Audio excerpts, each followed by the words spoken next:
Hi friends, എല്ലാവർക്കും പുതിയൊരു വീഡിയോയിലേക്ക് വീണ്ടും സ്വാഗതം. ഇന്നത്തെ നമ്മുടെ വീഡിയോ എന്ന് പറയുന്നത് ഈ കാണുന്ന ഒരു ജീപ്പാണ്. ഈ ഒരു വാഹനം വന്നിരിക്കുന്നത് സർവീസിനും അതേമാതിരി തന്നെ ഒരു വാണിംഗ് ഈ വാഹനത്തിൽ വന്നിട്ടുണ്ട്.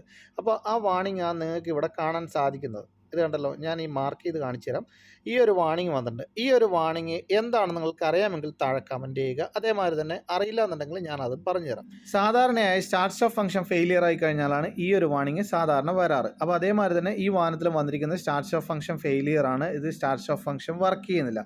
അപ്പോൾ ഇത് കണ്ടല്ലോ, അപ്പോൾ ഇതിൽ സ്റ്റാർട്ട് ഓഫ് ഫംഗ്ഷൻ്റെ സ്വിച്ച് ഇവിടെയാണ് കൊടുത്തിട്ടുള്ളത്. അപ്പോൾ ഇതിപ്പോൾ ഓൺ ചെയ്യുന്ന സമയത്ത് ഓണും അതേമാതിരി തന്നെ ഓഫും ആവുന്നുണ്ട്. എന്നാൽ ഇവിടെ മീറ്ററിൽ നോക്കുന്ന സമയത്ത് മീറ്ററിൽ യാതൊരുവിധ ചേഞ്ചസ് ഒന്നും തന്നെ വരുന്നില്ല. വാണിംഗ് തന്നെ വന്നിട്ടുണ്ട്. സ്റ്റാർട്ട് ഓഫ് ഫംഗ്ഷൻ മെയിനായിട്ട് കംപ്ലയിൻറ്റ് വരുന്നത് ഇതിൻ്റെ ബാറ്ററി കംപ്ലയിൻ്റ് ആയി കഴിഞ്ഞാലാണ് സ്റ്റാർട്ട് ഓഫ് ഫംഗ്ഷൻ സാധാരണഗതിയിൽ വർക്ക് ചെയ്യാത്തത്. അപ്പോൾ ഇതിന് കൊടുത്തിരിക്കുന്ന 2 ബാറ്ററിയാണ് ഈ വാഹനത്തിൽ കൊടുത്തിട്ടുള്ളത്. ആ 2 ബാറ്ററിയുടെ ലൊക്കേഷൻ ഞാൻ നിങ്ങളെ കാണിച്ചു തരാം.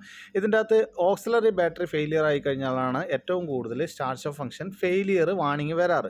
അപ്പോൾ അതിൻ്റെ അകത്ത് വരുന്നിരിക്കുന്ന ബാറ്ററി അതേമാതിരി തന്നെ മെയിൻ ബാറ്ററിയും കൊടുത്തിരിക്കുന്നത് ഈ വാഹനത്തിൻ്റെ റൈറ്റ് സൈഡ് പാസഞ്ചർ സീറ്റിൻ്റെ അടിയിലായിട്ടാണ്.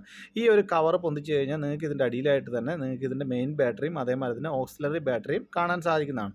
ഇത് കണ്ടല്ലോ, ഇതിൻ്റെ മെയിൻ ബാറ്ററി കസ്റ്റമർ റിപ്ലേസ് ചെയ്തിരിക്കുന്നുണ്ട്. ഇതിൻ്റെ ബാറ്ററി കിടക്കുന്നത് ഇതിപ്പോൾ നോൺ ജെന്യൂൻ ബാറ്ററിയാണ് ഇതിൻ്റെ അകത്ത് കിടക്കുന്നത്. എന്നാൽ ഒറിജിനൽ ബാറ്ററി തന്നെയാണ് ഇതിൻ്റെ ഓക്സിലറി ബാറ്ററി കിടക്കുന്നത്. അപ്പോൾ ഓക്സിലറി ബാറ്ററി ഫെയിലിയർ ആയി കഴിഞ്ഞാലാണ് ഏറ്റവും കൂടുതൽ ഈ ഒരു വാണിംഗ് വരാം. ഈ ഒരു വാഹനം ബ്രേക്ക് ഡൗൺ ആയതിനു ശേഷം ഇതിൻ്റെ കസ്റ്റമർ ഈ ഒരു വലിയ മെയിൻ ബാറ്ററി റിപ്ലേസ് ചെയ്തിട്ടുണ്ട്. എന്നാൽ ഓക്സിലറി ബാറ്ററി റിപ്ലേസ് ചെയ്തിട്ടില്ല. അപ്പോൾ ഈ ഒരു വാഹനത്തിൻ്റെ ഓക്സിലറി ബാറ്ററി റിപ്ലേസ് ചെയ്ത് കഴിഞ്ഞാൽ ഇതിൻ്റെ പ്രശ്നങ്ങൾ തീരുന്നതാണ്. അപ്പോൾ ഇതിൽ വന്നിരിക്കുന്ന DTC ആണ് നിങ്ങളിപ്പോൾ ഈ കാണുന്നത്. അപ്പോൾ ഈ വീഡിയോ നിങ്ങൾക്ക് ഇഷ്ടപ്പെട്ടെങ്കിൽ ഉപകാരപ്പെട്ടെങ്കിൽ ചാനൽ സബ്സ്ക്രൈബ് ചെയ്യുക, എന്നെ സപ്പോർട്ട് ചെയ്യുക. Thanks for watching.